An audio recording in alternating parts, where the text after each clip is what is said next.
Aolia a un rôle. Retour printemps 2001, Amélie Poulain emballe la France puis le monde entier.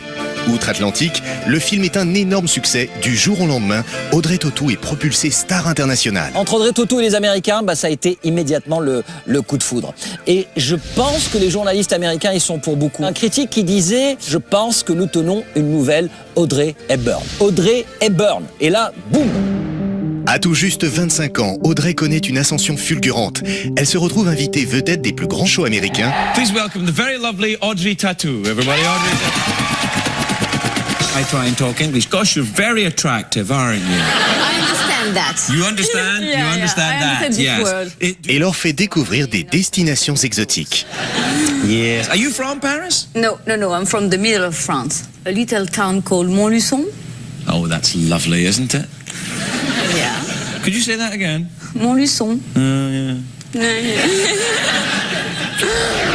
Côté cinéma, la petite Auvergnate se retrouve aux côtés de Tom Hanks. Ron Howard l'a préférée à des actrices prestigieuses comme Sophie Marceau ou Juliette Binoche pour son adaptation du best-seller Da Vinci Code. Vous savez, c'était le rôle qu'il fallait absolument décrocher. Et on peut comprendre pourquoi. Personnage français, best-seller mondial, tournage en France. Et même si on a cité plusieurs autres grandes actrices qui ont auditionné, eh bien, dès le départ, Ron Howard voulait Audrey Tautou. Dès le départ, on le savait ici à Hollywood.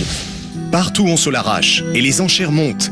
Audrey fait partie du club très privé des actrices françaises gagnant plus d'1 million d'euros par film.